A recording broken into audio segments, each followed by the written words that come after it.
En lo personal, es un gusto para mí haber sido invitada a moderar, tarea de la que voy a tratar de esquivar este coloquio que comienza ahora, al cual les estamos dando la bienvenida a ustedes y que tiene por título Influencia de la tecnología en la construcción del conocimiento.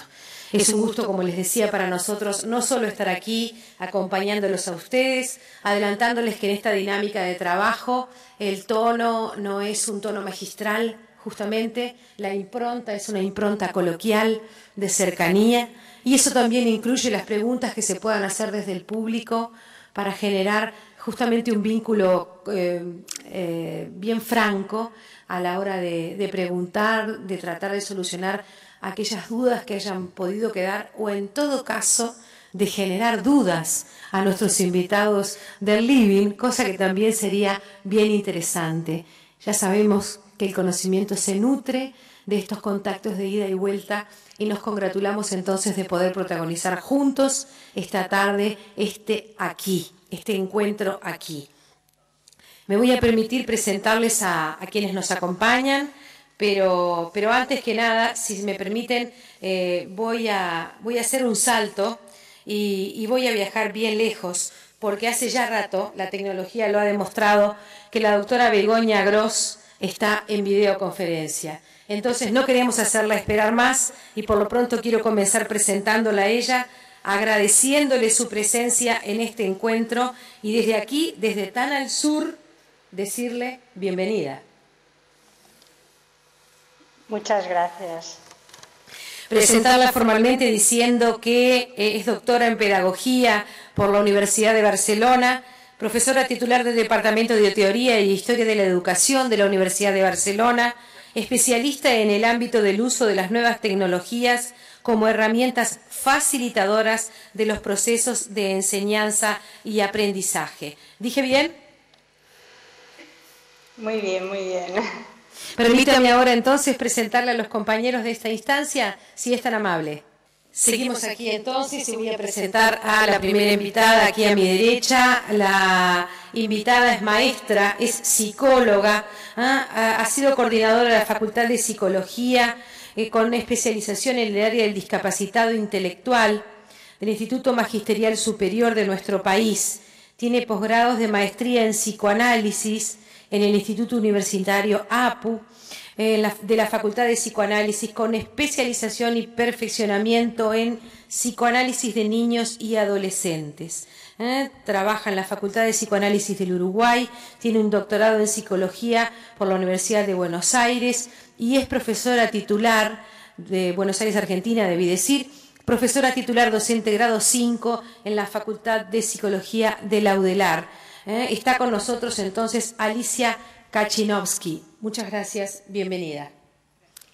Como todos los invitados, cada uno de ellos tiene un micrófono para dirigirse a ustedes. Déjenme hacer la ronda de presentación e ir a presentar a la segunda mujer de este panel.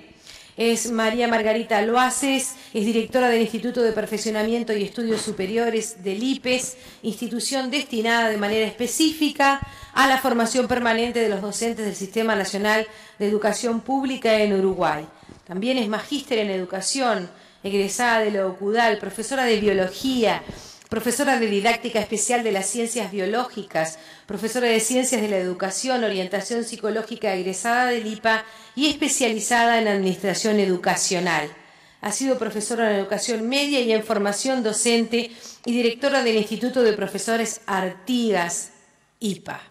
Asesora docente en formación docente y del Consejo de Educación Secundaria, cuenta con una formación muy completa a nivel complementario, lograda en el exterior del país, en el usufructo de numerosas becas académicas, con participación activa como ponente en cursos de actualización, perfeccionamiento, eventos, congresos, y ha realizado además consultorías nacionales e internacionales.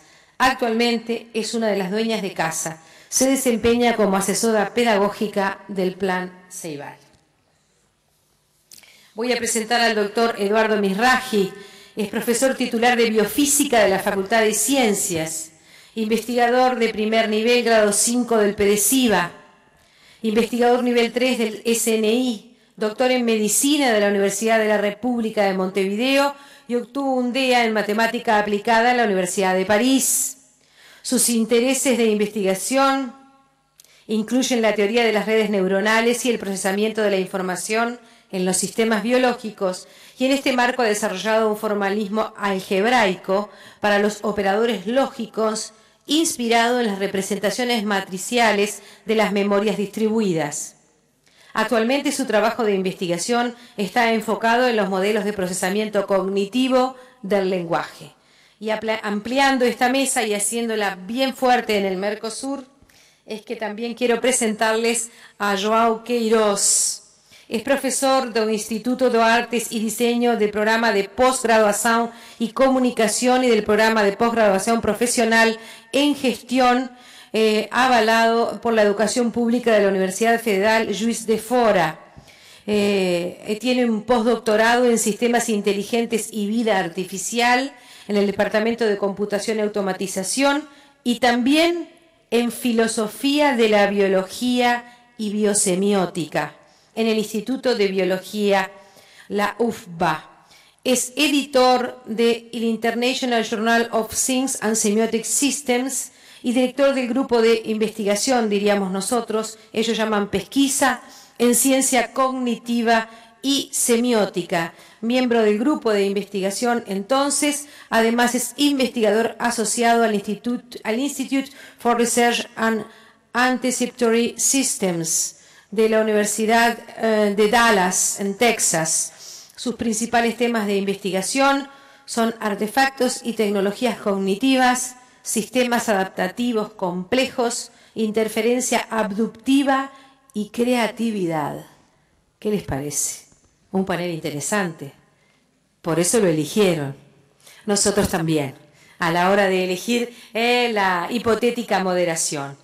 Para empezar este encuentro, y porque vamos unos minutos atrasados, hemos hecho un preorden que por supuesto estamos abiertos a modificar en este tono coloquial que caracteriza este encuentro. Y para no hacer esperar demasiado a nuestra colega que nos está acompañando desde Barcelona, es que yo quería pedirle al doctor Mizrahi que comience este desafío de este mediodía, porque pienso que en el marco de este coloquio denominado Influencia de la tecnología en la construcción del conocimiento, alguien que ha creado un formalismo algebraico para los operadores lógicos, inspirado en las representaciones matriciales de las memorias distribuidas, tiene una profunda responsabilidad. Con usted entonces. Bueno, muchas gracias. Tomo como una broma, por cierto, esto que Marinés acaba de decir. Para mí es un placer estar acá. Sobre todo estoy porque quiero aprender de lo que mis compañeros vayan a decir. Yo solamente voy a señalar, porque no quiero que nuestra invitada de Barcelona espere demasiado para participar, que ya ha esperado demasiado por las cuestiones tecnológicas, tormentas y demás que hay sobre nuestro hemisferio sur ahora. Solo quiero decir que yo soy un investigador básico, que me intereso profundamente en cómo el cerebro es capaz de capturar el mundo exterior. Yo integro en la Facultad de Ciencias un grupo de investigación, me acompañan brillantísimos colegas que son los que me ayudan a dar algunos pasos en cómo enfocar la capacidad del cerebro de construir conceptos y de representarse al mundo en el que vivimos interiormente. ¿Y por qué es necesario crear modelos matemáticos para entender el cerebro? Ese es un tema interesante. Y su vínculo con el conocimiento. Es un tema antiguo, además. Los modelos matemáticos se introdujeron para tratar de entender la función del cerebro por los mediados del siglo XX, para ser esquemáticos, por los años 1940. Y la razón de ello es que el cerebro es extraordinariamente complejo. Uno puede tener manifestaciones visibles, el electroencefalograma, que es muy clásica, ahora las imágenes generadas por computadora, que tienen que ver con todas las actuales tecnologías de imagenología, la resonancia magnética nuclear funcional, todo lo que ustedes quieran, la emisión de positrones y la tomografía, todo eso muestra así ecos de lo que el cerebro hace, son ecos, pero la comprensión profunda de cómo las neuronas están funcionando cuando construyen la imagen de una silla, y nosotros aprendemos a identificar un objeto que percibimos sensorialmente como una silla, ese trabajo íntimo de las neuronas involucra millones de unidades actuando en paralelo y se ha entendido muy tempranamente en el siglo XX, aunque recién adquirió enfoque práctico por 1940, que era necesario apoyarse sobre los instrumentos matemáticos. Al igual que le pasó en su momento a la física y a la química y a otras ciencias que hoy son, en cierto modo, paradigmas de ciencias bien hechas. Entonces, esto ha entrado profundamente en el mundo de la investigación neurocientífica, es solo una fracción del total, pero es una fracción que forma parte, el modelar matemáticamente, forma parte del repertorio que hoy necesitamos para entender la complejidad. En ese desafío entonces contamos con su investigación, con la de sus colegas, pero ¿de qué manera el uso de esos modelos matemáticos contribuye a la comprensión de las formas en las que las personas no solo ven imágenes, como ese ejemplo que usted decía de la silla, sino llegan a construir conceptos? Bueno, ese es un tema pintoresco porque las ideas intuitivas de cómo construimos conceptos presumiblemente las tenían los antiguos filósofos. Bien. Aristóteles, William James. No hubo grandes novedades ni lo que ahora los científicos se acostumbran a llamar cambios de paradigma, creo yo, en esos temas. No creo que hayamos aprendido mucho sobre lo que los filósofos griegos o William James, como uno de los padres de la psicología, muy devaluado durante el siglo XX y sumamente revalorizado en estos momentos por los investigadores básicos, no creo que haya muchos avances sobre lo que ellos entendían. Los avances han sido en lograr traducir esa comprensión intuitiva que tenían los filósofos y los psicólogos de hace siglos, traducir eso en la mecánica neuronal acorde a como hoy sabemos que las neuronas funcionan. Las neuronas son células con capacidad de transmitir señales, de hablarse entre sí. Hoy se conoce que hay una especie de idioma neuroquímico, electroneuroquímico, mediante el cual las neuronas hablan entre sí, pero la construcción de conceptos hoy puede, lo que los filósofos pensaban, traducirse en estructuras matemáticas que los matemáticos a su turno ya habían preparado sin pensar nunca en el cerebro, las habían inventado por el siglo XIX, las matemáticas que usamos con otros fines completamente alejados de la ciencia aplicada, lo que llevó a la construcción de instrumentos como matrices, vectores, ecuaciones diferenciales, eran otras cosas, pero hoy los neurocientíficos se ven ya munidos de un instrumental con el que penetrar el tema de la complejidad y traducir a la fisiología neuronal lo que los psicólogos y filósofos de hace siglos, en cierto modo, ya habían intuido bien. Ese es un aspecto. El segundo aspecto es que la computación es a su turno un auxilio que permite explorar qué bien se comportan o qué mal se comportan los modelos matemáticos que uno construye. Por consiguiente, hay una especie de triple diálogo donde está la experiencia obtenida de cómo los humanos construyen conceptos, lo que los modelos presumen que van a hacer a la hora de imitar cómo se construyen conceptos, y luego las simulaciones computacionales que ayudan a ver si esas presunciones son buenas o no son buenas. Hay un diálogo continuo. Y tal vez sometidos los técnicos a esas propias operaciones y al trabajo computacional estén a su vez midiendo este propio protocolo, ¿verdad? Generando ellos mismos un protocolo, sí. Sin quererlo per se. Es cierto, es cierto. ¿Las neuronas se mueren? Por cierto que se mueren. Hay cifras aterradoras. Se reproducen también, para empezar por lo positivo. Bueno, vamos a empezar por el vaso medio lleno. La reproducción, que es un hallazgo muy nuevo, lamentablemente no es suficiente todavía como para reparar lesiones neurológicas graves. En ese sentido, hay áreas de la biología que no tienen que ver con lo cognitivo, el área de la investigación de células madres, que dan una enorme esperanza a la medicina de reparación de daños medulares. Ese es otro territorio que sí que hay fisiológicamente neuronas que se reproducen, hay artificialmente quizá neuronas que en el futuro se puedan reproducir para reparar lesiones, pero mayoritariamente se mueren.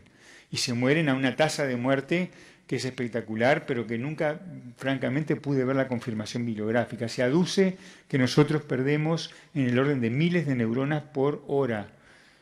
No obstante lo cual, son tantas que el impacto de esas muertes neuronales es bajo.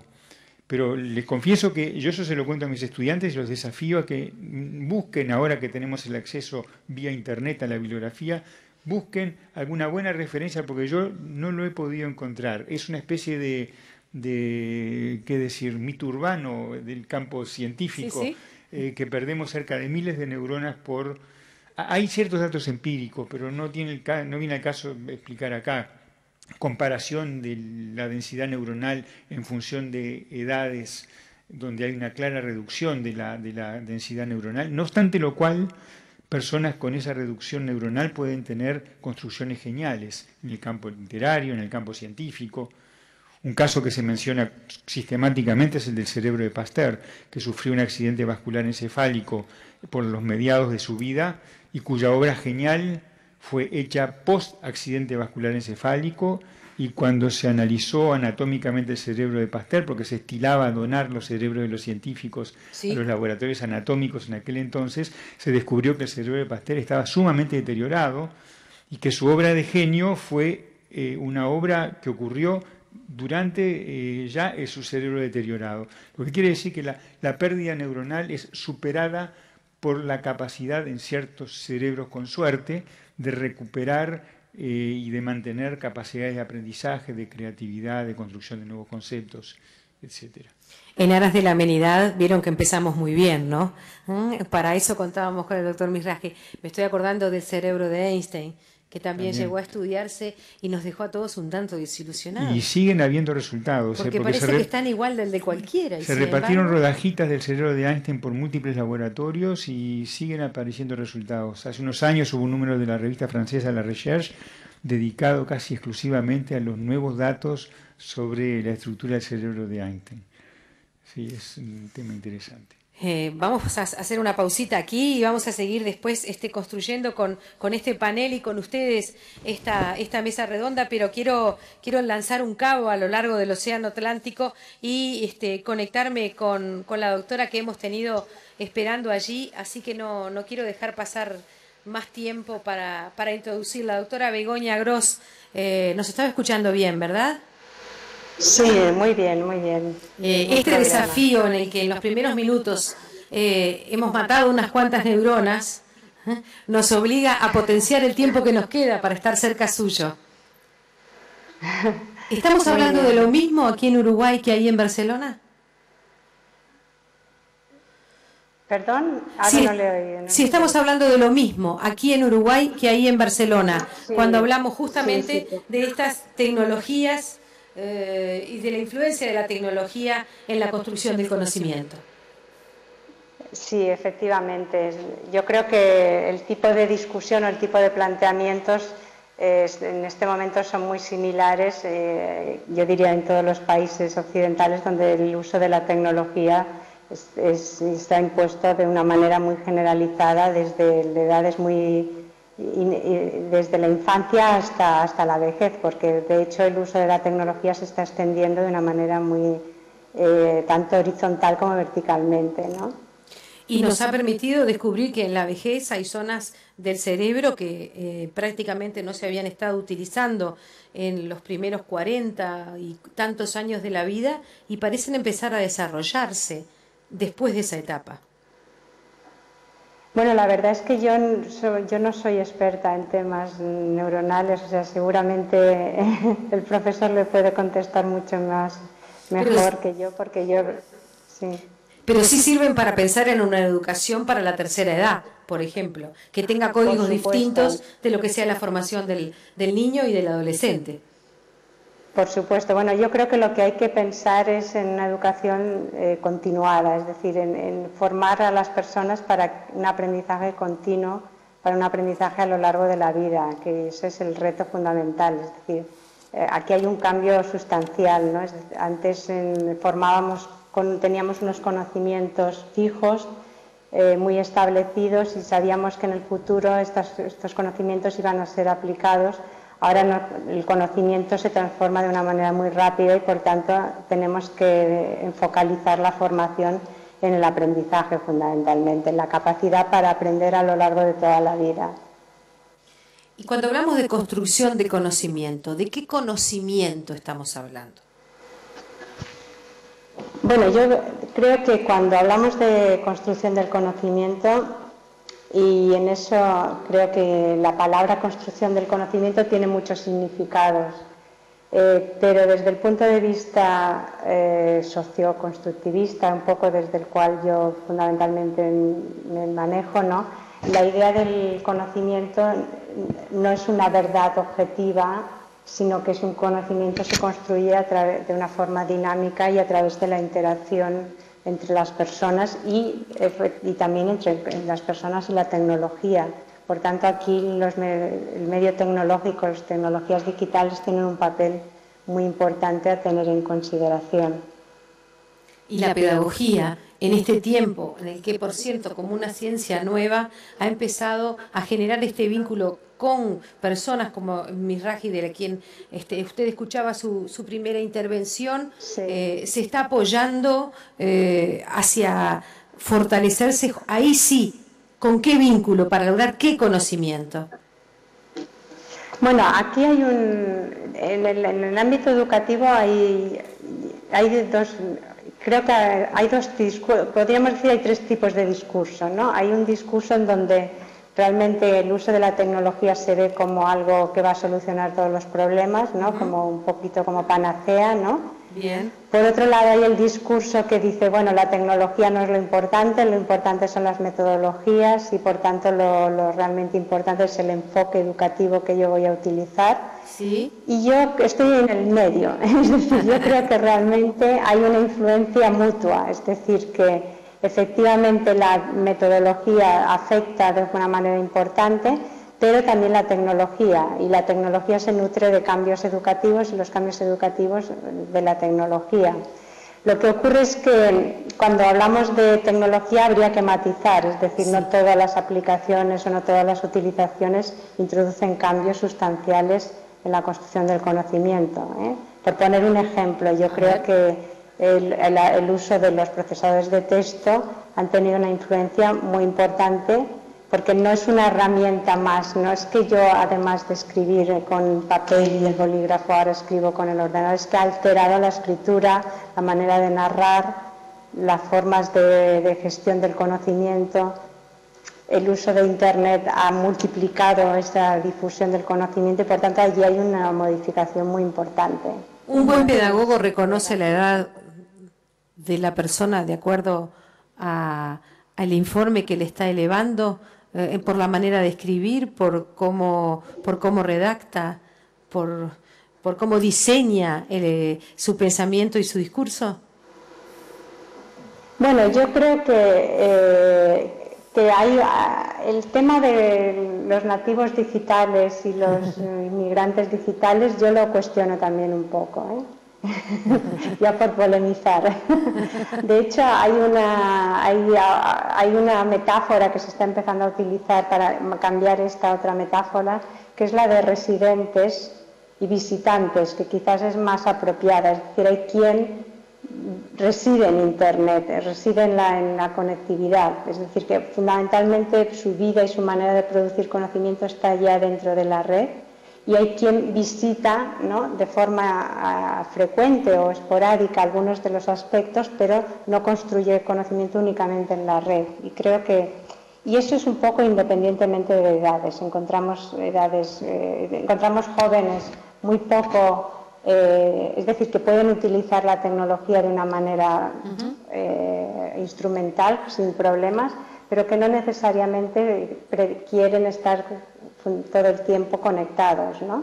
Bien. Y al contrario, encontramos adultos que lo están, es decir, que hay que matizar un poco el tema, ¿no? Y en esos visitantes podemos inventar una tercera categoría o una subcategoría, perdón, que sería algo así como visitantes turistas. o visitantes viajeros. De hecho, los visitantes son un poco esa idea, es decir, para poner un ejemplo, yo puedo mirar habitualmente blogs, o sea, seguir determinados twitters, sin que necesariamente yo produzca un blog ni produzca twitters cada día. Sería un poquito esta idea. Y hay quien pues son productores fundamentalmente pues de blogs, de twitters, de redes sociales. Entonces, y a lo mejor lo utilizan fundamentalmente para la profesión, o hay quien lo utiliza al contrario, fundamentalmente para la vida, para comunicarse con los amigos a través de Facebook, etcétera, ¿no? O sea, por tanto que habría diferentes tipos de utilización también aquí. Bien. Yo hablaba del viajero y hablaba del turista, tratando de enfatizar que el turista es el que ingresa en ese viaje por puro placer. Y el viajero es el que tiene que hacerlo porque o trabaja o lo necesita, ¿verdad? Está dentro de las necesidades que tiene que hacer. El viaje obligatorio o el viaje obligado, por decirlo más livianamente. ¿Me deja volver aquí a Montevideo? ¿Se queda acompañándonos allí? Sí, por supuesto. Bueno, muchas gracias. Vamos a seguir interactuando con quienes nos acompañan acá, y justamente esa pregunta de qué conocimiento estamos hablando y cuál es su sentido es que yo quería planteársela a Margarita Loaces. Bien, yo quisiera matizar un poco con lo que acaba de expresarnos la doctora, porque cuando hablamos de conocimiento, y yo lo encuadro en esto que llamamos hoy sociedad del conocimiento, estamos hablando de un conocimiento muy particular. Conocimiento, como decía Mizrahi, se investigó siempre, se supo siempre, cantidad de ramas y disciplinas se han dedicado a su estudio, a la investigación, fundamentalmente a saber cómo se crea, cómo se construye, cómo se arman los conceptos. Es decir, esa investigación está abierta y va a estar abierta seguramente por mucho tiempo, ¿verdad? Pero cuando, por ejemplo, nosotros tratamos de vincular la tecnología en la producción o en la construcción de este conocimiento, nos estamos refiriendo a un conocimiento que tiene la particularidad de ser construido en base, digamos, a la creación de significados, es decir, el sujeto y el conjunto de sujetos en relación con un entorno cultural, un entorno físico, un entorno tecnológico. Es decir, esto coloca, si nosotros hablamos, por ejemplo, en los términos que hoy nos referimos, de sociedad del conocimiento, estamos señalando, yo no sé si un cambio de época, una época de cambios, no sé cómo definirlo exactamente, ¿verdad? Pero es un conocimiento muy particular, porque tiene la particularidad de ser construido, debe ser distribuido, democráticamente distribuido, y, digamos, debería llegar a todos. Entonces, si yo lo miro pedagógicamente, tiene sus complicaciones, ¿verdad? Porque cuando uno antes hablaba de conocimiento, se refería a un conocimiento construido o elaborado por un grupo un poco más selecto, ¿verdad?, que están en contacto con el conocimiento que se llama valioso, conocido habitualmente como saber. Pero hay muchos tipos de conocimiento, así yo no voy a entrar a categorizar todos los tipos que existen, pero de hecho construimos habitualmente conocimientos, construimos significados, ¿verdad? A ese conocimiento es al que yo me refiero. Y cuando pienso en el sentido que tiene construir conocimiento en el marco de la influencia de las tecnologías, creo que deberíamos hablar que nos proporciona el conocer cuanto no conocemos, o sea, el estar seguros de saber lo que no sabemos. Y volvemos al principio de los tiempos. En una determinada época, conocer era, de alguna manera, reducir el desconocimiento. Yo creo que hoy conocer es saber cuánto no conocemos. Es decir, entrar en una zona que sería una zona de incertidumbre, y eso nos coloca en la posición de decir, bueno, cuando una persona conoce, cuando una persona es ignorante. Es ignorante cuando desconoce lo que no conoce, cuando no sabe lo que no sabe.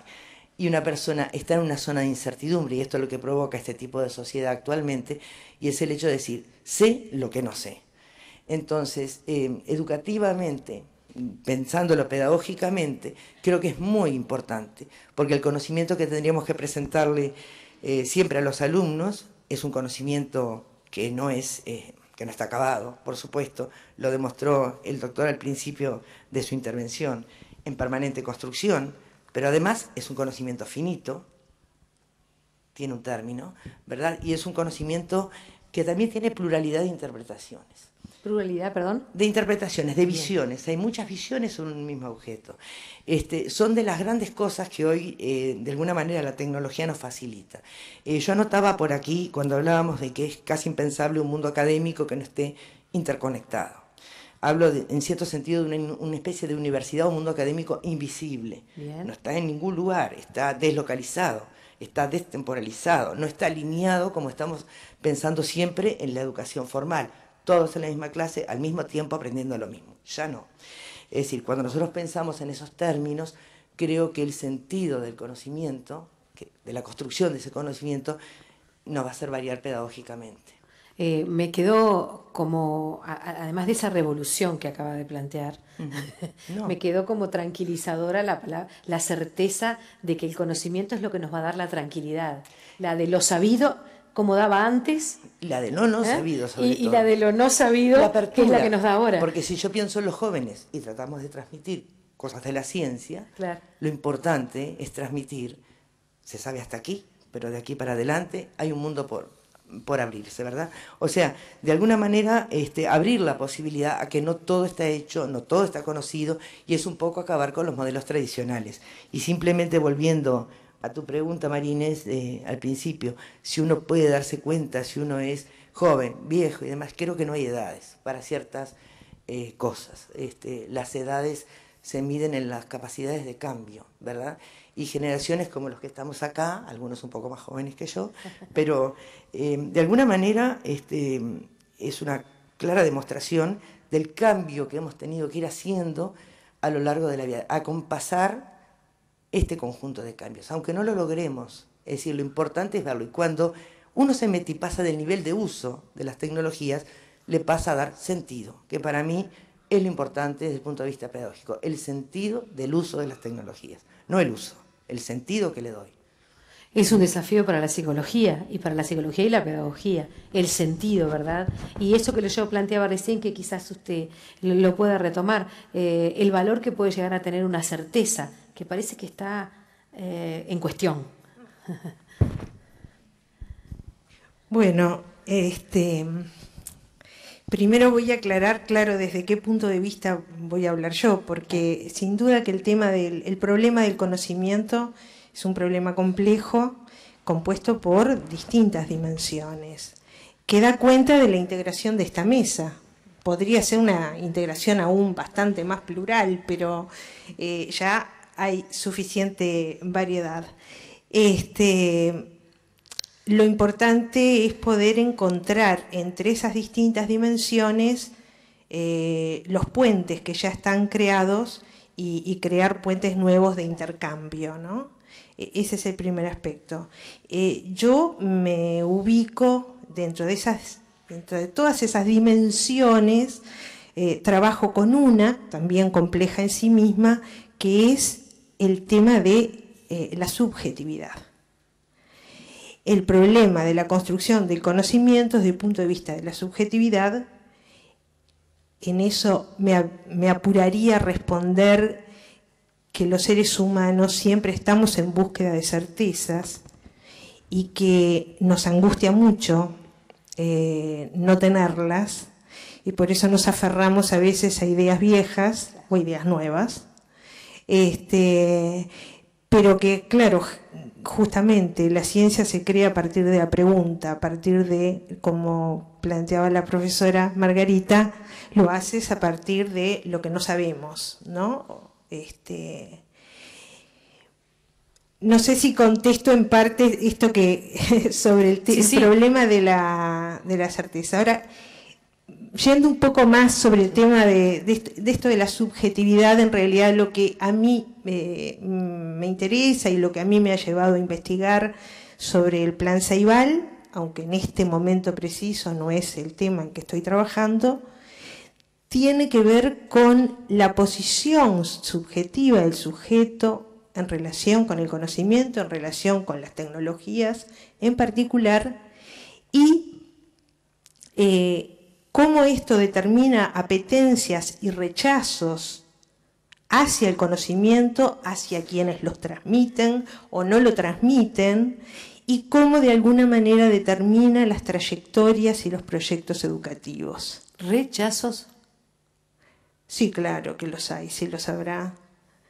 Rechazos, odios y amores hacia los objetos de conocimiento, ¿no? Que a veces, bueno, tienen que ver con nuestras historias de vida, desde las más tempranas hasta las más actuales. Y pueden ser inclusive colectivos. ¿Pueden los ser? Rechazos. El rechazo puede llegar inclusive a convertirse en una manifestación colectiva. Sí, sin duda, sin duda. A nosotros nos interesó concretamente, porque bueno, me parece que para dar cuenta de por qué también estoy acá, ¿no? A nosotros nos interesó en el grupo con el que trabajamos investigar qué posición tenían los niños sobre el Plan Ceibal. A punto de partida de haber trabajado en comunidad y haber recogido muchos relatos sobre lo que pensaban los adultos, tanto los padres como los docentes, pero había muy poca información sobre qué opinaban los niños, ¿no?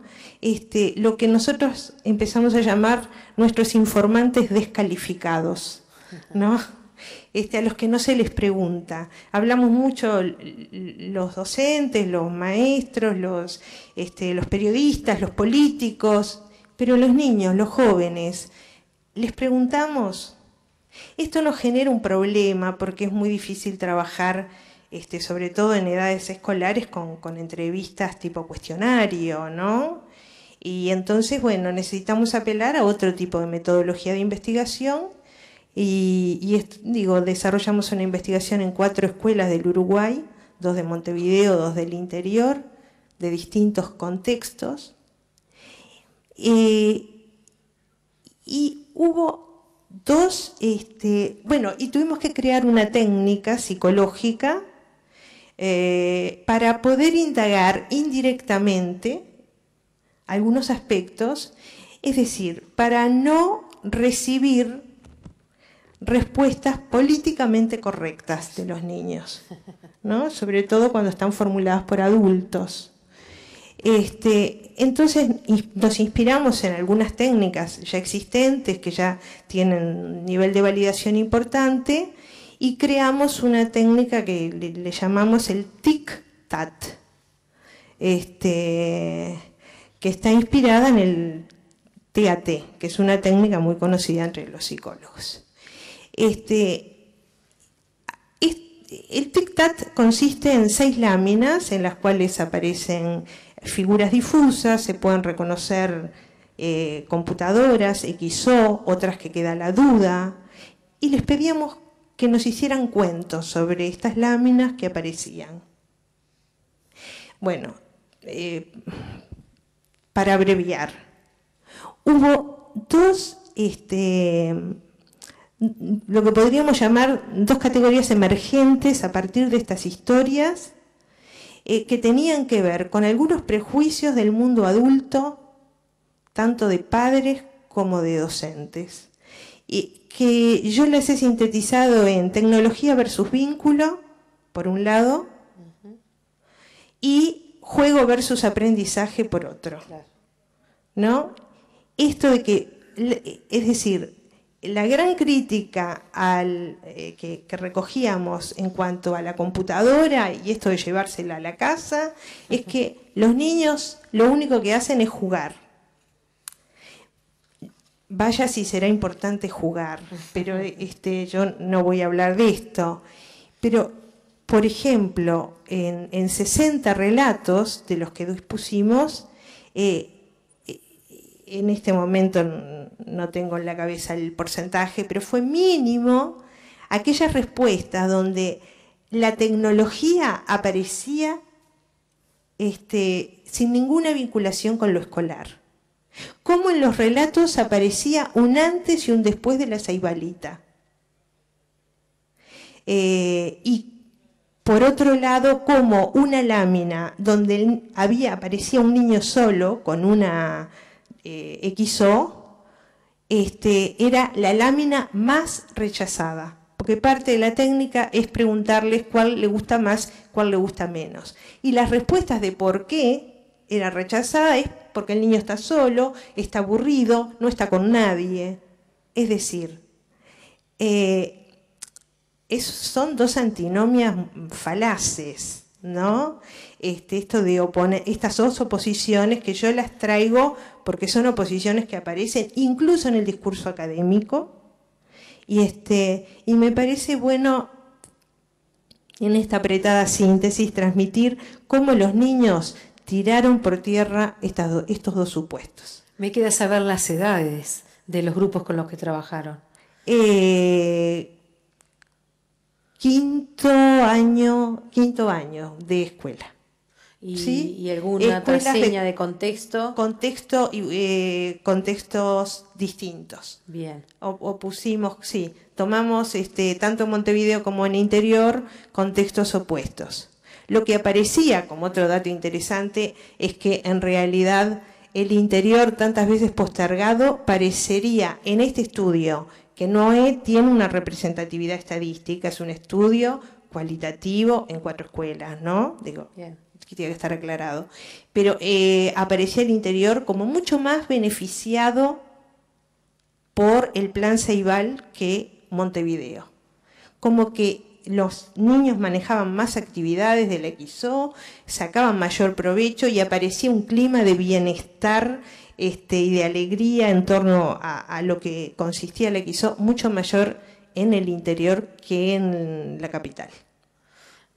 Claro que transmitimos, ¿no? De las maneras más increíbles y a veces de las que ni siquiera nos damos cuenta, los adultos, códigos, señales, pensamientos, formatos que ellos reproducen.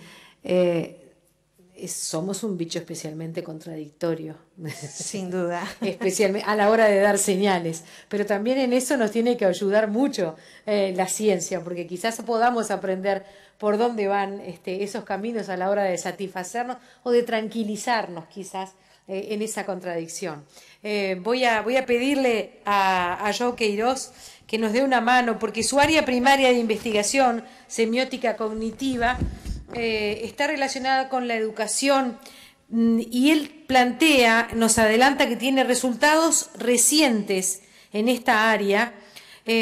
Plantean que se afecta directamente lo que sabemos sobre aprendizaje y pensamiento creativo.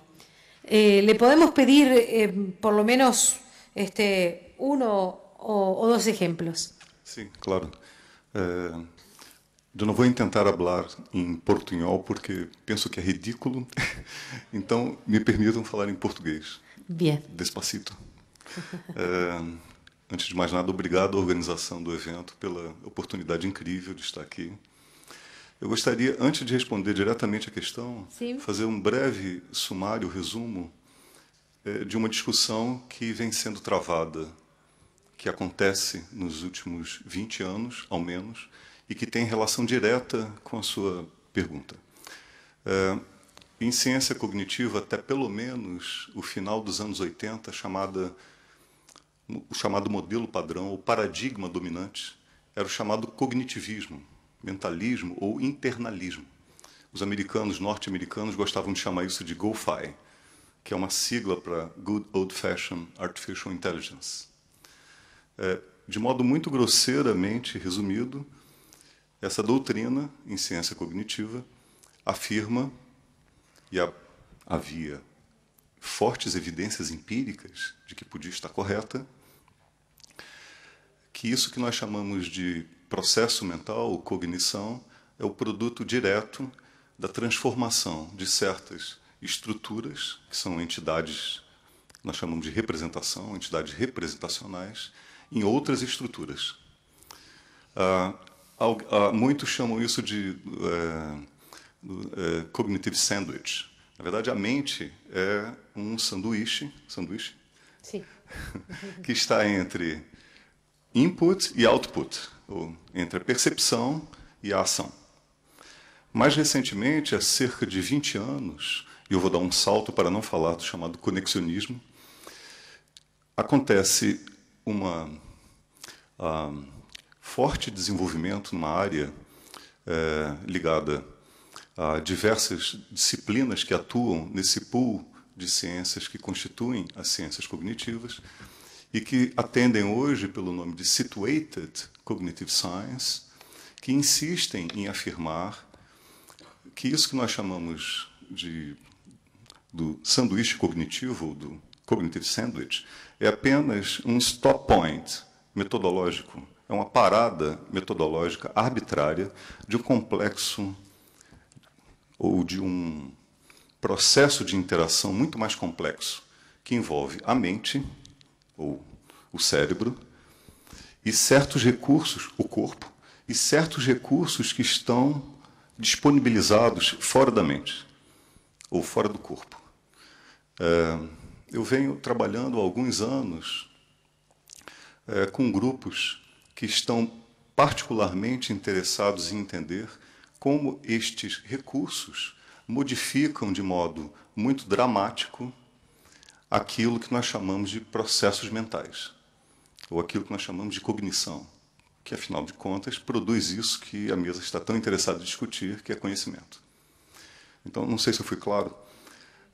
Se aceita a hipótese de partida, ou a ideia de partida, de que o cérebro é apenas um stop point, muito importante, de alta relevância, mas arbitrário ainda assim, e que nós deveríamos olhar para coisas que estão distribuídas fora do corpo, porque elas atuam de modo muito dramático naquilo que nós fazemos, em termos cognitivos, se aceito responsavelmente essa ideia inicial, então nós somos obrigados a considerar de modo muito atento e particular coisas como as propriedades qualitativas de que são feitas ou são feitos os artefatos que nós usamos para pensar. Então, por exemplo, eu trabalho em colaboração com um grupo dinamarquês na Universidade de Aarhus, que trata de entender, e essa é uma publicação mais ou menos recente, é horrível fazer autopropaganda, mas é uma publicação mais ou menos recente, sobre os efeitos produzidos pela adoção de notações que não são notações algébricas no ambiente de investigação de lógica matemática. Isso significa... eu não sei se há muitos músicos aqui, músicos ou musicólogos. A história, eu adoro citar esse exemplo, que me parece sempre bastante iluminado. A história da Revolução, ou das principais revoluções musicais do século XX, foram episódios que foram sempre acompanhados do desenvolvimento de novas notações musicais. Isso significa algo que não é nada trivial. Essas tecnologias cognitivas ou artefatos cognitivos que nós investigamos em lógica matemática, em áreas como música e outras, são responsáveis por por radicais mudanças e alterações que nós somos capazes de fazer. Isso, evidentemente, confere um novo modo de abordar o problema da criatividade cognitiva, da criatividade humana.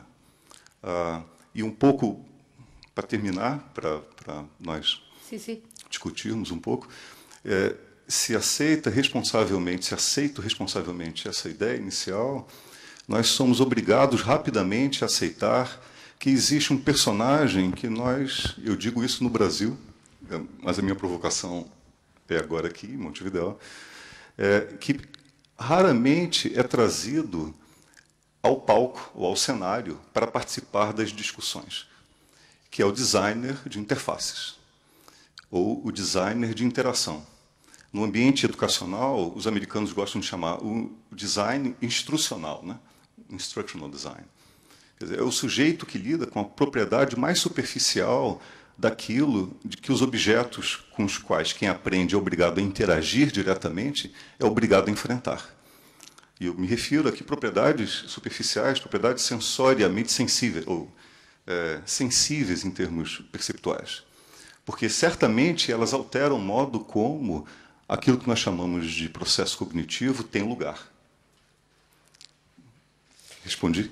No podría ser de otra manera que viniera un brasileño a un coloquio hablar de educación y que instalara la música, ¿no?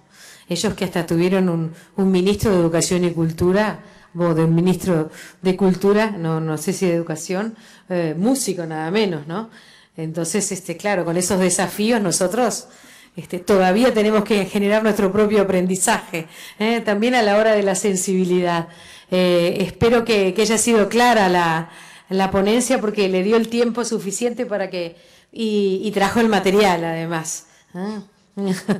Así que bien, no quiero dejar descontextualizada a nuestra invitada que está tan lejos, pero que queremos tener cerca, así que quería nuevamente cruzar el Atlántico y darle la bienvenida a la doctora Begoña Gross. En el marco de lo que estamos aportando, esta mudanza de la que hablaba recién Joao, de alguna manera soy demasiado ampulosa si le pongo el título de revolución. No, le puedes poner el título de revolución. ¿Usted dice que no es demasiado ampuloso o que sí es demasiado ampuloso? No, bueno, no sé si, pero realmente es creo que es una revolución, sobre todo conectando con lo que se decía al inicio, ¿no? En las muchas cosas que no sabemos, sobre todo, ¿no? En las muchas interrogantes y dudas que nos está generando en este momento, ¿no? Bien, y ese apropiarse del concepto de todo lo que queda por aprender tiene que ser un factor de estímulo, que desde lo pedagógico o desde lo didáctico, debo decir, ¿cómo se incentiva, cómo se fomenta? Bueno, yo creo que aquí a mí me gustaría comentar, quizás relacionando con algunos de los otros temas que han ido saliendo, a mí me gustaría introducir un poco el tema de la importancia del diseño, cuando creo que es muy interesante lo que aportaba, ahora no recuerdo su nombre, la investigación realizada con los niños, ¿no? Formulándole estas preguntas a los niños, sí. Porque a menudo hablamos de educación, hablamos de aprendizaje y nos olvidamos de preguntarles a los protagonistas, ¿no? que realmente son los niños y los alumnos, ¿no? Y los estudiantes. ¿Me oyen? Sí, la oigo bien. Digo que pensábamos que podía ser un mal doméstico o hasta uruguayo, pero parece que no, que es un mal que también se encuentra en otros lugares del mundo.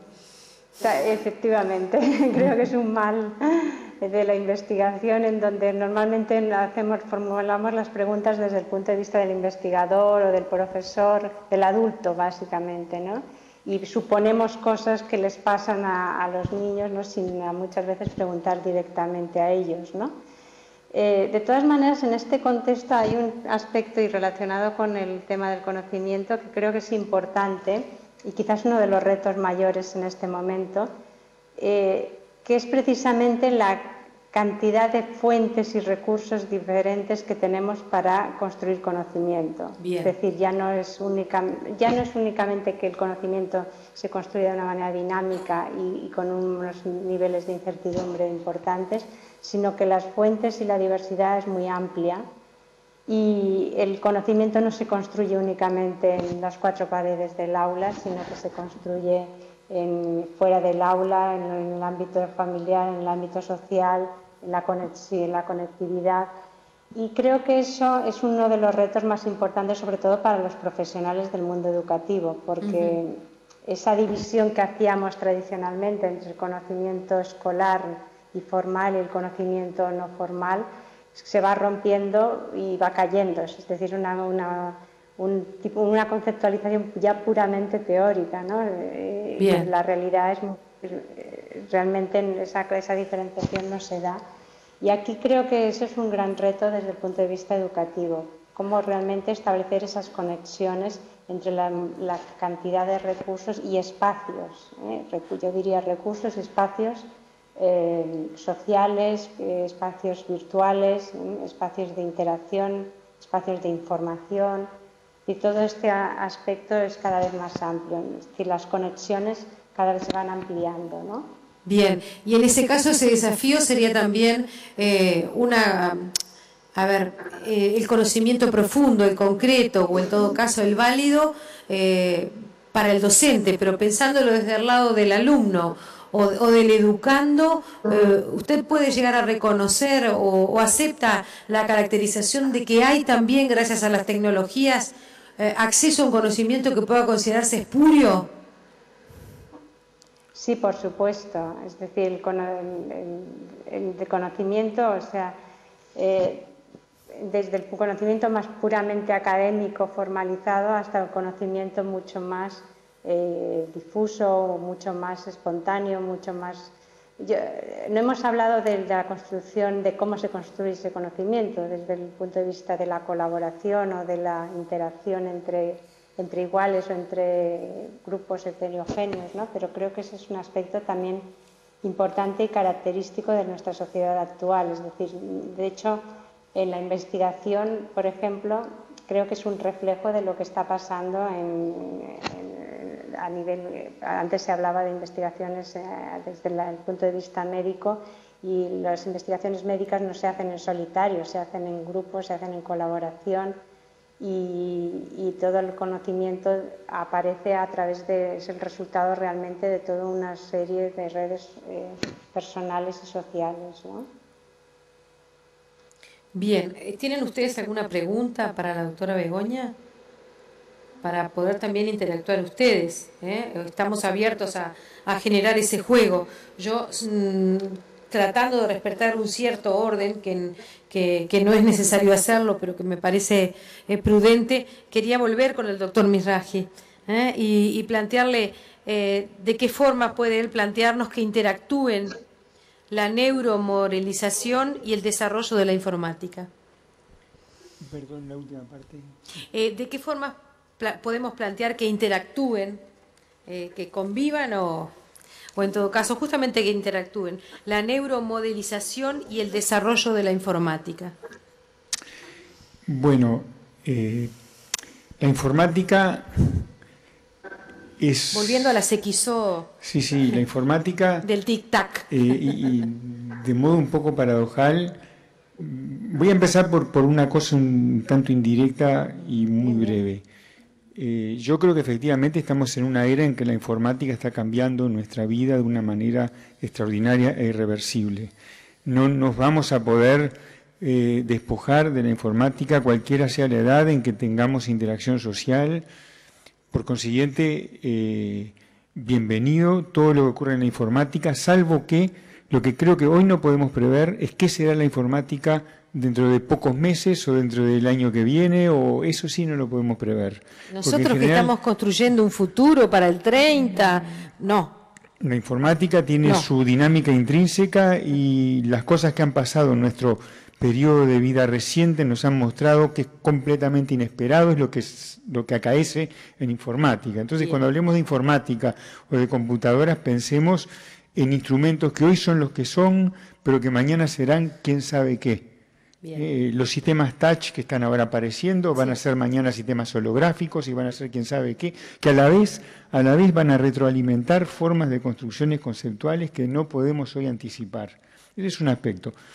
El otro aspecto es que la neurocomputación ha tenido un rol extraordinariamente raro en el desarrollo de la informática, porque el desarrollo de los modelos matemáticos que yo comentaba, que comenzó por 1940 y tantos, muy concomitante con la época de la Segunda Guerra Mundial y el desarrollo de los computadores digitales iniciales, ocurre que los primeros modelos de arquitectura de computadoras modernas, como las que hoy estamos usando en nuestros escritorios, fueron fuertemente inspiradas por modelos neuronales.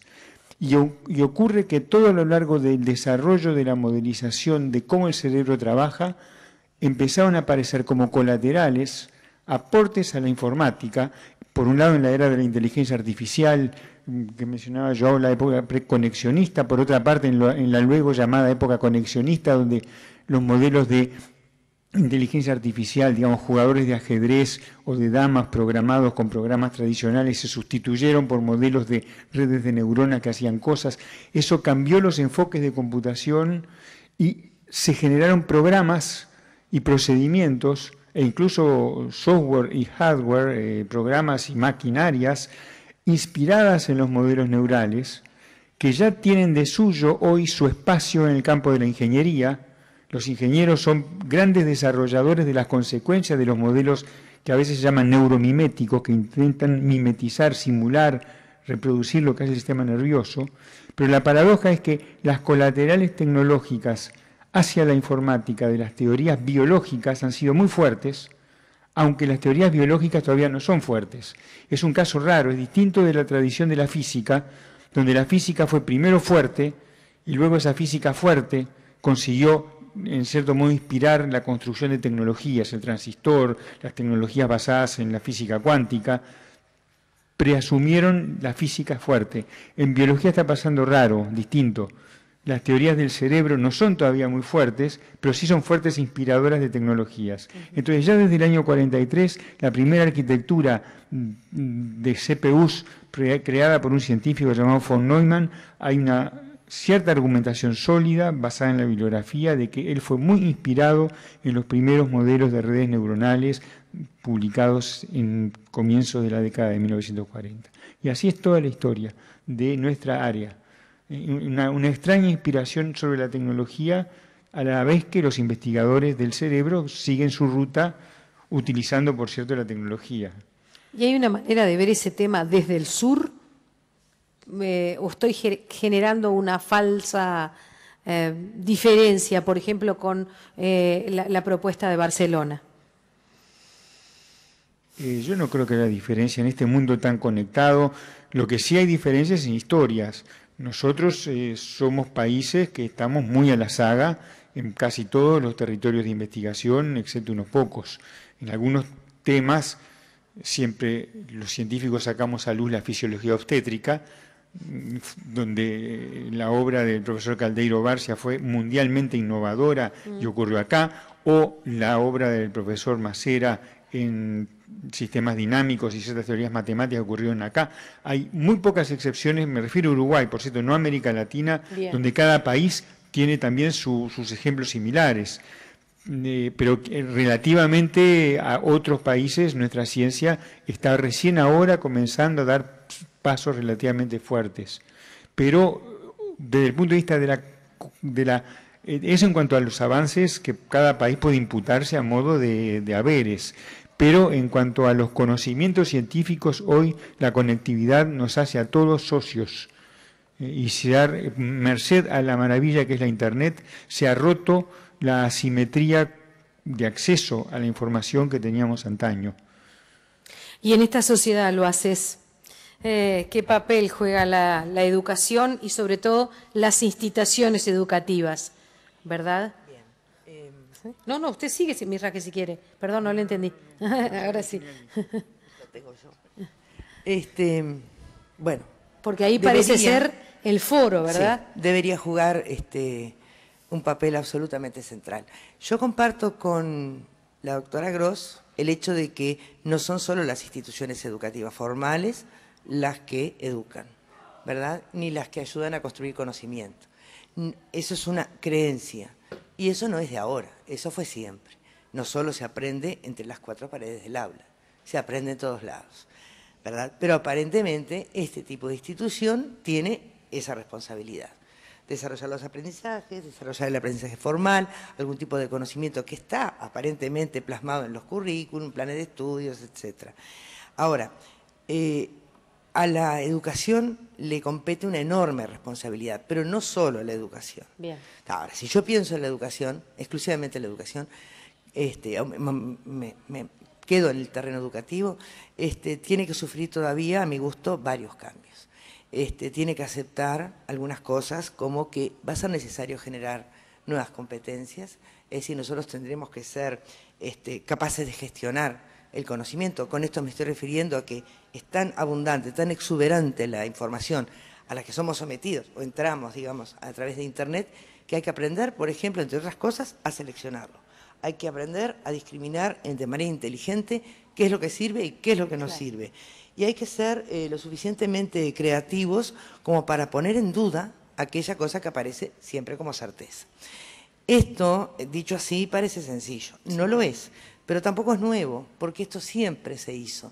Es decir, en las buenas prácticas suele suceder que los docentes pueden perfectamente mostrar cuál es la información que vale, por qué es válida, o sea, plantear una serie de pasos que pueden ayudar a nuestros estudiantes a lograrlo.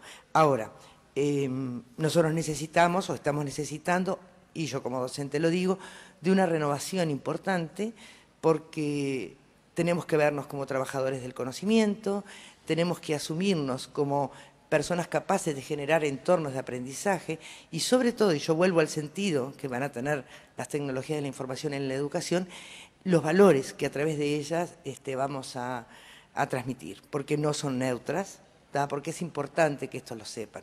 Entonces me parece que le cabe a la educación algunas responsabilidades. Por ejemplo, que hasta ahora creo que no se han asumido. Ingresar en lo que son las narrativas digitales. O sea, ¿Perdón? ¿Ingresar? En las narrativas digitales. Es decir, los chicos, en la medida en que no son turistas, son viajeros y viajeros permanentes, como corresponde, porque ellos ya nacieron en este entorno, ¿verdad? Pero sabemos bastante poco de lo que es la narrativa digital que están generando, el yo digital. Y vemos cosas muy extrañas y se necesita de alguna manera cierta mediación educativa, o por lo menos los adultos vamos a tener que aprender mucho para poder hacerlo. También orientaciones en lo que responde al desarrollo de algunos valores, como por ejemplo, la colaboración y la solidaridad son dos valores esenciales. La figura a la cual Alicia decía, la más rechazada por los alumnos, bueno, nos está mostrando que de hecho los niños saben lo que es estar con otros. Los docentes vamos a tener que aprender a trabajar y aprender de otros y trabajar con otros. Los niños, de hecho, ya tienen en sí, digamos, esa potencialidad de colaboración y solidaridad, pero sobre todo porque son subsidiarias del sentido de pertenencia, del sentido de pertenencia y del sentido de identidad. Entonces me parece que todavía hay que dar una vuelta de tuerca bastante grande y ya no quedarnos simplemente en si las aceptamos o las rechazamos, si somos tecnófilos o somos tecnófobos. Eso es un debate que existe, por supuesto, es importante, se ha escrito mucho sobre eso, pero es un debate. Bien. Y hay que, creo que, darle otro sentido a ese debate, porque una vez que está instalada y le busquemos el sentido, quizá nos podemos preguntar estas cosas importantes, porque entre tanto se van las generaciones. Estamos en un lío, ahí donde necesitamos a la psicología, porque para hacer ese camino justamente, para hacer justamente ese camino que diagnostica especialmente lo haces, es que los necesitamos a ustedes, sobre todo cuando ustedes tienen, a ver si tomamos como punto de partida, más allá de los descargos, de que son 4 escuelas, pero eso es una señal de la que tenemos que hacernos cargo, ¿verdad? La señal en el código justamente que acaba de marcar la propia Luaces, ¿verdad? Trabajando justamente con la no neutralidad y con lo que signifique el acercamiento del docente a la hora de generar allí.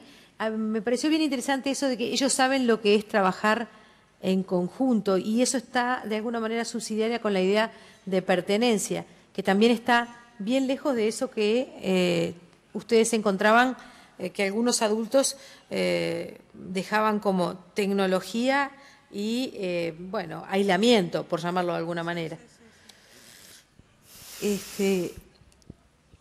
Bueno, digo, se puede enfocar desde distintos puntos de vista este problema y esto que traía Margarita de la necesidad de hacer cambios, digo, esto que en definitiva ha puesto sobre la mesa con más fuerza el Ceibal, pero que siempre ha estado sobre la mesa. Y me parece que ahí vale la pena pensarlo desde un enfoque institucional, ¿no? Porque para pensar las fortalezas y las debilidades que tenemos y hacernos cargo de las mismas más bien. La institución educativa es como institución una institución conservadora, en el mejor de los sentidos y en el peor de los sentidos. Es uno de los aspectos, es decir, su misión, ¿no?, tiene que ver con esto de la conservación, la transmisión del conocimiento, también con la creación, sin duda, pero ahí aparecen obstáculos en cuanto a mandatos que son contradictorios y que de alguna manera nos atraviesan a los educadores, nos habitan psíquicamente sin que nosotros lo sepamos. Y bueno, y en ese sentido, hoy se discutía si hablar de resistencia o no al cambio. Yo creo que sí, que es importante mantener esta idea, esta noción de lo que puede ser la resistencia al cambio en el cuerpo docente. En estas narrativas de estas 4 escuelas, si algo aparecía subrayado como categoría emergente, era la importancia de la presencia del maestro, ¿no? El lugar del maestro de ninguna manera aparecía hackeado por la tecnología. El telón de fondo de las historias eran todos contextos educativos. El telón de fondo discursivo, digamos, ¿no? Y bueno, y eso, claro, por otro lado, entendemos que el uso de la tecnología en el aula lleva a la pregunta por el lugar del saber, el imaginario, de dónde está el saber, ¿no? Y aquel docente poseedor, ¿no?, único del saber en el aula, sí, ahí hay un hackeo identitario a la figura del docente que me parece que no es menor. Hay una herida narcisista. Hay una herida narcisista y eso no se arregla con argumentos ni con lecturas teóricas. Eso pasa por formación docente y formación docente es más que leer. Claro. Nos quedan 10 minutos. Pero antes de otorgarlos, adelantarles a ustedes que escuchamos una vez más al invitado que llega desde Brasil y que ya pueden ir pensando o anotando quienes quieren hacer preguntas para no dejar a ninguno de los panelistas afuera. João Queiroz, ¿qué importancia tiene esta discusión que estamos... no sé si llamarle discusión para no ser tan pretenciosa, de investigación en el desarrollo de las nuevas tecnologías para la educación? No desenvolvimento. Sim. Eu acho há muitas formas de responder também essa pergunta. Se isso que eu chamei de situated cognitive science estiver correto? Mais cerquita. Mais acá? Isso. Se o que eu chamei de o que é chamado de cognição situada estiver correto, e se conhecimento ou cognição não for a simples transformação de estruturas representacionais no interior da minha cabeça, se ela depende de interação com recursos que estão disponibilizados no ambiente, se estiver correto isso, então o nosso sentido sobre aprendizagem deve ser muito diverso. Para um cognitivista clássico, aprender significa internalizar novas estruturas representacionais. Isso quer dizer, introjetar novas informações para melhorar performances específicas. Nós nos movemos, segundo essa concepção, num espaço de problemas mais ou menos bem estruturado por informação, e a aprendizagem é o acúmulo bem ordenado de informação que ajuda-nos, que provê melhor performance em situações específicas, num espaço mais ou menos estruturado de informação. Bom, para um situated cognitive science, para um cientista que trabalha nesse paradigma que eu mencionei, a aprendizagem é algo muito diferente, bastante, radicalmente diferente. E prover conhecimento ou aumentar conhecimento, a melhor descrição disso deveria fazer uso de uma metáfora epistemológica muito distinta, mais parecida com a ideia de um engenheiro oportunista que constrói um nicho. A palavra nicho é cada vez mais mencionada. A ideia de nicho cognitivo é cada vez mais mencionada. Ele constrói um nicho de tecnologias que, na verdade, ele se apropria de tecnologias de modo bastante oportunista para melhorar sua própria performance. Veja, a diferença é bastante grande e, nesse caso, as pessoas tendem a uma postura mais promíscua e libertária com relação ao uso das tecnologias do que as posições mais clássicas. Promíscua y libertaria, ¿es bien entendido? Sí, da para entender perfectamente. Sí. Y creo que va en sintonía además con lo que decían las compañeras de la mesa. ¿Qué dice el público? ¿Entiende, verdad? Sí, sí, por favor, siga. Você incorpora, você oportunisticamente se deixa acoplar pelas línguas naturais ou por notações em diferentes domínios, em matemática, em música, etc., para fazer certas coisas. É óbvio que você não pode fazer qualquer coisa com uma notação matemática ou com uma notação musical, porque ela impõe restrições bastante duras em certas direções. Você só consegue se mover em certas direções. Isso é devido a certas propriedades que os artefatos e as tecnologias possuem. Você também não pode fazer qualquer coisa com as línguas naturais.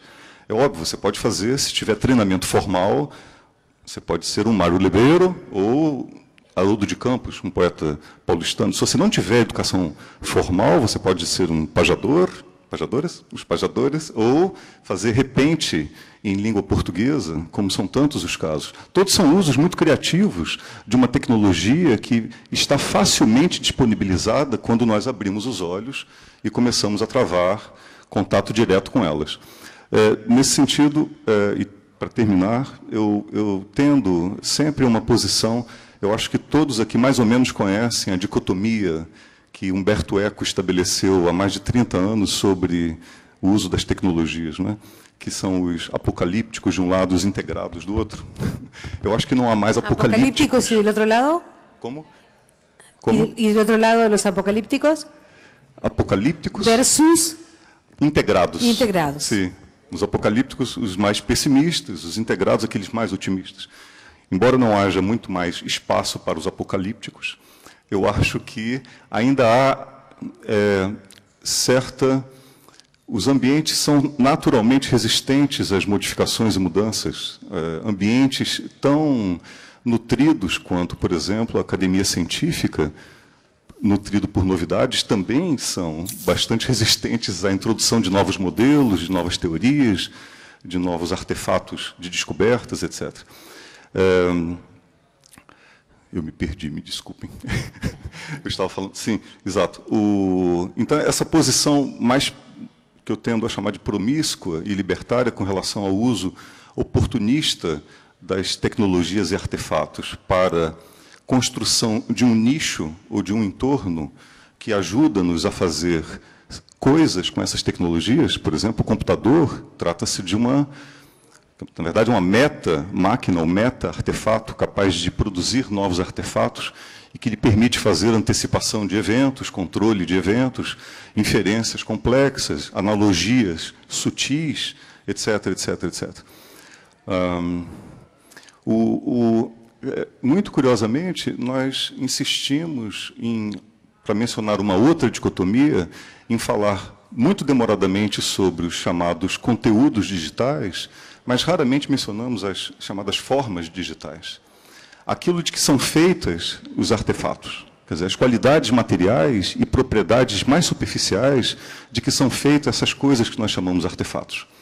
E aí, se eu puder dar uma modesta contribuição à discussão que nós travamos aqui, eu insisto em dizer que, de fato, a figura que parece mais negligenciada nesse ambiente de discussão é o sujeito que trabalha nas interfaces, nesse filtro informacional que nos permite ter acesso direto aos artefatos e às tecnologias, que é o design, ou é o designer. Então, eu acho que é isso. Perdoe-me si eu dei muchas vueltas. Bien, perfecto.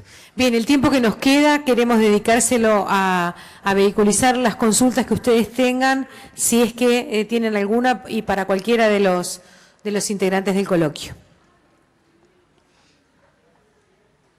¿Silencio uruguayo? No, allá no. Allá va el micrófono. Perdón, sí, la pregunta es para el señor Joan Queiraos. Quisiera que me definiera un poquito a qué le llama artefactos, que quizás no pude entenderlo totalmente. Ella está pidiendo, sí, no se oye muy bien, por eso yo tampoco a veces lo oigo bien a él. Está pidiendo una definición más clara de lo que usted llama artefactos. Artefato. ¿Está bien así? Bien. É isso? Isso. Os artefatos são classicamente definidos como entidades, processos ou ferramentas, os artefatos cognitivos, que provêm, alteram, modificam ou melhoram diversas das tarefas que nós chamamos atividades ou tarefas cognitivas. Então, os exemplos variam desde uma bússola, é um artefato, as línguas naturais ou os componentes que constituem as línguas naturais podem ser tratados como artefatos. A agenda do Google é um artefato poderoso que nos permite fazer algo como uma memória ou antecipativa de eventos a médio e longo prazo. Toda essa parafernália, Sim, perfeito. Essa parafernália de objetos não biológicos que nós acoplamos ou a que nós nos deixamos conectar quase que naturalmente, e essa talvez seja um potencial inato, muitos gostam de afirmar, nos move ou nos permite fazer coisas inéditas. O lápis e o papel é certamente uma tecnologia que mudou de modo muito radical, dramaticamente, o chamado raciocínio matemático. Bom, mesmo a invenção dos números arábicos, ou do zero, o zero é um importante artefato, um artefato cognitivo que move-nos em novas direções. Eu insisto, eu volto a mencionar as notações musicais, né? As grandes revoluções do século XX, a revolução de John Cage, de Luigi IX, de Xenax, de Henri Schaeffer, todas elas coincidiram com o desenvolvimento de notações, porque são entidades que permitem fazer operações sobre operações de controle, na verdade, né? Antecipando eventos, mantendo sob controle a natureza de alguns eventos. São casos de artefatos. Ok. Otra pregunta. Tuvimos una breve desconexión con Barcelona, pero le agradecemos a la doctora Begoña que siga allí nuevamente por si ustedes quieren hacerle a ella una pregunta concreta y si no, ir agradeciéndole desde acá. Estamos a demanda de ustedes.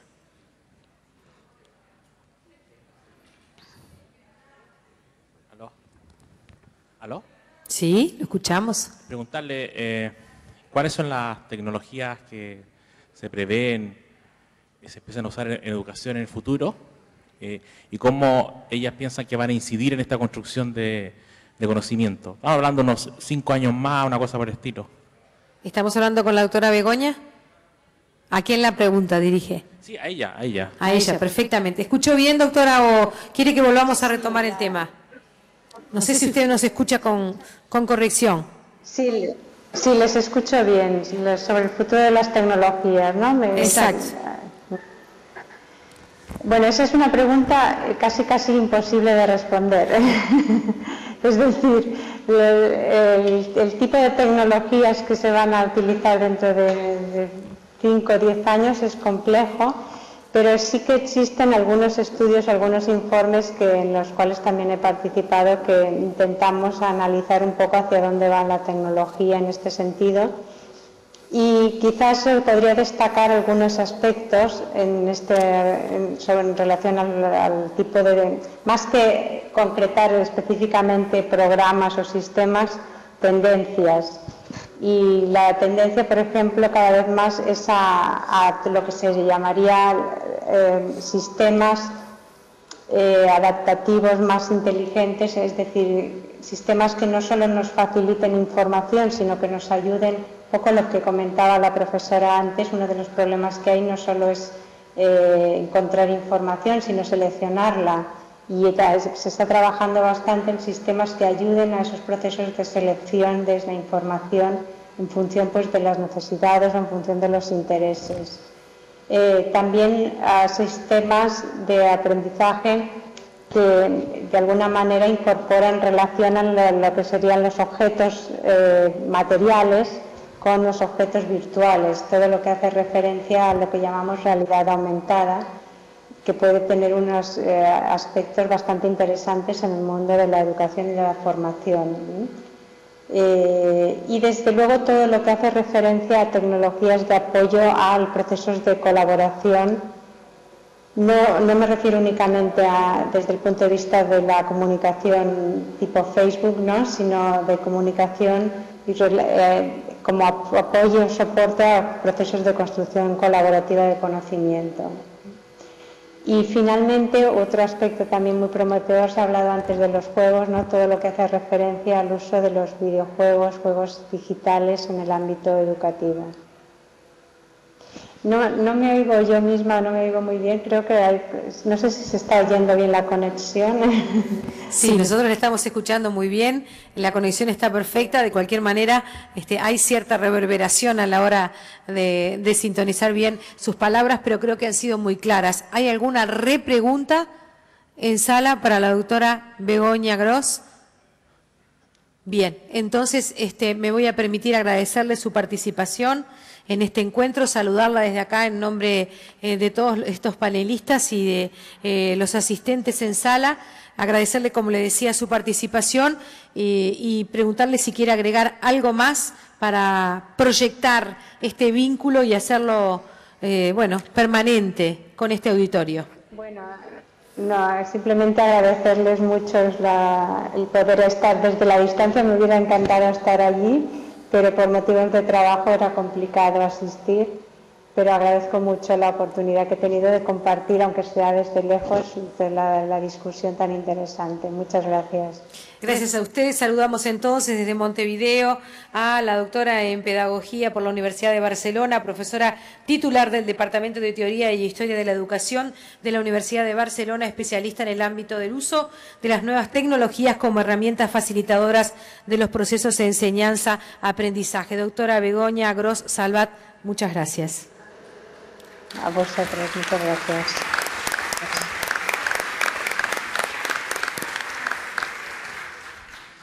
¿Alguna otra pregunta para quienes están aquí en el living? Otra por allí. Ya le alcanzamos el micrófono. Omití plantearles si querían presentarse.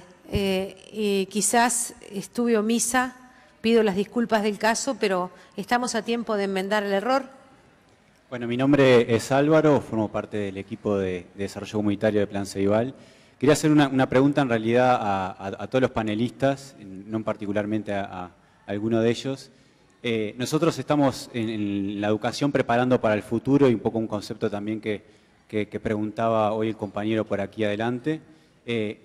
Una respuesta o quizás una alternativa que ha encontrado el Plan Ceibal tratando de preparar a los niños para el futuro es entregar en edades cada vez más tempranas equipos tecnológicos, digamos. La pregunta sería si esa es una de las alternativas más viables para preparar a los niños hacia el futuro, en un mundo que, si se quiere, un poco más tecnológico que el actual, entregarlo en edades cada vez más tempranas, incluso en edades iniciales, digamos. Muy bien. ¿Quién toma el guante? Muy bien, perfecto, lo haces. Empiezo yo y después que continúen.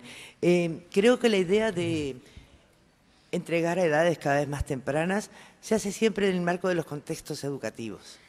Entonces, la idea de preparar para el futuro es proporcionar en aquellas etapas que están escolarizados, ¿verdad? Estamos hablando de niños chiquititos, de educación inicial, que ya están participando en esto.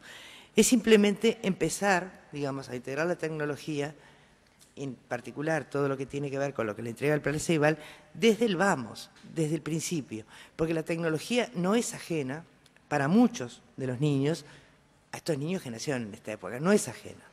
El asunto es que la posibilidad, creo que otorga el Plan Ceibal, es que llegue a todos. Y creo que es una forma de preparar para el futuro, por lo menos de hacerlo un poco más equitativo en cuanto a oportunidades. Porque estos chicos no todos tienen la posibilidad, ni las tendrían si no se les proporciona. Creo además, porque nos sorprendería mucho ver a los niños muy chiquitos cómo manejan la tecnología. Es decir, creo que los adultos nos tendríamos que sentar a mirar porque actuamos con miedo, con temor, cuidamos. Ellos ponen los dedos. Yo he visto niños muy chiquititos, 2 años y medio, manejar tablets. ¿Manejar tablets? Sí, sí, sin ningún problema. Claro, los padres han seleccionado, ponen determinados iconos, los reconocen, los abren, ya saben lo que quieren. Es decir, saben manejar en ese nivel absolutamente básico. Pero de hecho no les es ajeno como manejan los controles, como de la misma forma que nosotros tenemos miedo a veces de apretar los botones para el aire acondicionado, cuál vamos a poner y cuál no, ellos hacen así y lo hacen. Creo que lo que hace el Plan Ceibal al entregar a los niños, a todos los niños de las escuelas públicas, ¿verdad?, es por lo menos acercar la oportunidad a todos por igual. Y en ese sentido creo que se está preparando. La forma de aprovechamiento va a ser dispar, va a depender muchísimo del proyecto educativo, de la institución educativa donde esos niños estén, del maestro que les toque en suerte, en fin, de la posibilidad que nosotros como formadores del Ceibal podamos acercar, pero creo que es un buen intento, creo que es un intento que al menos vale la pena. Bien. Ay, doctora, a mí me interesaba que usted hablara de esa edad temprana y las neuronas. pero no quiero forzarlo para nada. No tengo nada que agregar porque estoy totalmente de acuerdo con lo que... Perfecto, muchas gracias, Misraki. Bien, otra querida narcisista, ¿no? Ver a un niño de 2 años haciéndose un festín con una tablet. Sí, o no, o al revés, nos proyectamos en ese niño. Yo también estoy muy de acuerdo con lo que dijo Margarita. Me parece que no da ni para discutirlo, ¿no? Más allá de los aspectos de plasticidad neuronal y eso que podría ser interesante de escuchar, pero lo único que acoto es que, me parece que esto corre para los distintos niveles del sistema educativo, fuera del sistema educativo, Plan Ceibal o no Plan Ceibal, me parece que a veces, por momentos, es como que estuviéramos buscando aquel resorte que nos va a permitir llegar a la educación que queremos. Es decir, me parece que acercar un instrumento tan potente como puede ser, una ceibalita a niños pequeños, ¿no? Es un elemento es muy importante y tiene un efecto democratizador importantísimo, pero no hay una sola cosa, ¿no? Es decir, la educación tiene un nivel de complejidad y los seres humanos somos muy complejos y, bueno, me parece que de eso no tenemos que olvidarnos nunca. João Queiroz também queria responder. Só um comentário. Acho que, nesse caso, há princípios de usabilidade e de interação. Quer dizer, há pontos críticos de amadurecimento ontogenético para manipulação de certos artefatos em ambientes virtuais. É certo que os princípios de usabilidade relacionados ao touchscreen são mais intuitivamente ou mais rapidamente aprendidos do que esse que operam nas máquinas que nós temos visto, né, que são aquelas oferecidas às crianças. Então, é possível que uma pesquisa devesse ser feita sobre... Eu já vi, mas não sei mencionar agora, pesquisas feitas sobre essa curva de aprendizagem, a janela e a rapidez da curva de aprendizagem usando princípios de interação, usando o touchscreen. Um tablet é mais facilmente ou mais rapidamente aprendido em diversos tipos de atividades do que essa, enfim, você projetar, né, a invenção de Eindhoven, né, que você projetando o seu avatar em outra, na tela, né, utilizando o teclado. Então, mais uma vez, problemas deveriam ser mencionados e tratados responsavelmente, imagino. Nesse caso, é classicamente um problema de interface. Não se pode aprender, não é uma boa ideia aprender balé clássico antes de certa idade. Nós sabemos que antes dos 18 meses as crianças não são capazes de fazer o chamado joint attention, que é algo crucial para aprender a fazer referência semântica e uso pragmático da referência. Há momentos críticos, né, há pontos críticos. Um estudo adequado sobre que tipo de mecanismos de interação deveriam ser implantados ou implementados para que agentes interatuantes, né, a interação homem-máquina, possam, com eficácia, né, com boa performance, fazer uso isso deveria ser tratado. Certamente há trabalhos acadêmicos, científicos lidando com isso. Não me ocorre nenhum agora, mas eu aconselharia a fazer levantamento. É certamente um bom tema, uma boa pergunta, eu acho. ¿Otra pregunta? Sería la última en ese caso. De no ser así, agradecerles especialmente a los integrantes de este living el haber participado desde su pensamiento, desde sus convicciones también en este encuentro, porque exponer no solo desde lo colectivo, sino también desde el aporte personal, significa dar un paso más hacia esta sociedad de conocimiento que tiene una dirección, que tiene que tener una ética y a la que les agradecemos a los 4 que están aquí. Ya desconectamos con la doctora Begoña. Muchas gracias nuevamente y que nos encuentre aprendiendo el nuevo tiempo. Un abrazo. Asuntos Públicos, para conocer mejor, para saber más.